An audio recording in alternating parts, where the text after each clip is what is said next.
नमस्कार मेरे YouTube के प्यारे साथियों, मैं आपका अपना दोस्त कुलदीप राज। आज मैं आपको जो कहानी सुनाने जा रहा हूँ वो ज़रा इस हॉरर कहानी से हट के है, तो ज़्यादा टाइम वेस्ट ना करते हुए बढ़ते हैं इस कहानी की ओर।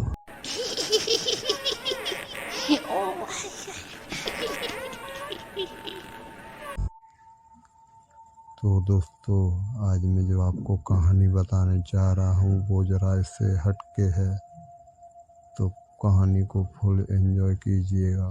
तो आइए बढ़ते हैं कहानी की ओर। तो दोस्तों, एक रात मैं अपने गांव के मित्र अवधेश के साथ अंधेरी रात में खेत के रास्ते बस स्टैंड की तरफ जा रहा था। तो मेरे मित्र ने कहा, दोस्त थोड़ा जल्दी चलो, इस खेत से अगले 2 खेतों तक थोड़ी समस्या है। तो मैंने पूछा, क्या बात है? तो उसने बार बार बात को टाल दिया, लेकिन मेरे ज़्यादा दबाव डालने पर उसने पूरा किस्सा सुनाया। बहुत साल पहले अपने गांव से रात को इन्हीं खेत से एक आदमी गुजर रहा था। रास्ते में वो पेशाब करने के लिए एक पेड़ के नीचे रुक गया। उसके बाद वो जैसे थोड़ा चला, उसे किसी बच्चे की रोने की आवाज़ आई। तो उसने सोचा रात को पहरा देने वाले का बच्चा होगा, लेकिन तभी याद आया कि ये खेत तो रामेश्वर काका का है, जो 3 साल पहले यहाँ फांसी लगाकर मर गया था। वह आदमी सदमे में हुए कदमों से आगे बढ़ता जा रहा और उसके दिमाग में उन लोगों की बातें याद आईं कि इस खेत से गुजरते वक्त रात को कभी पीछे मत मुड़ना। कोई रास्ता पूछे तो उसकी आंखें और पाँव को मत देखना। कोई कितना भी बोले मत सुनना। ये सब बातें दिमाग में सोचने से उस आदमी की हालत बहुत बुरी हो गई और सोचने लगा कि उसने यहाँ आने से पहले ये सब क्यों नहीं सोचा।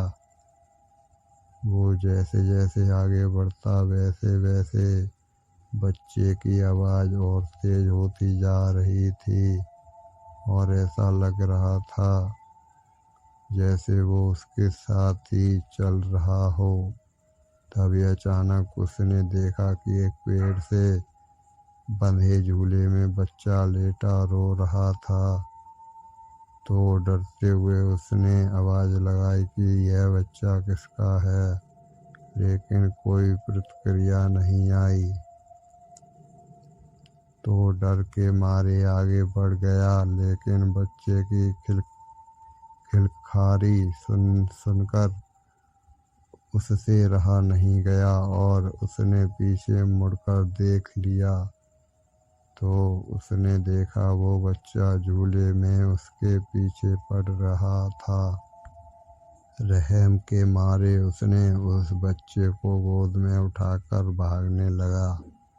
थोड़ी देर बाद वो बच्चा उसे भारी लगने लगा और देखकर चौंक गया कि उसके पैर लंबे होकर जमीन को छूने वाले थे। उसने घबराकर बच्चे को गोद से गिरा दिया। जैसे ही वो बच्चा गोद से गिरा तो बच्चा बड़े आदमी की तरह जोर से हंसकर बोला, तू आज तो बच गया। अगर मेरे पैर जमीन छू लेते तो तुझे आज यहाँ कोई नहीं बचा सकता। तेरी मौत तय थी। यह कहकर ही बच्चा गायब हो गया। वो इंसान गिरते पड़ते घर तक पहुँचा और घर पहुँचते ही बेहोश हो गया। जब उसे होश आया तो उसने गांव वालों को ये सारी कहानी बताई। जैसे ही मैंने यह किस्सा सुना तो घबराहट के मारे बिना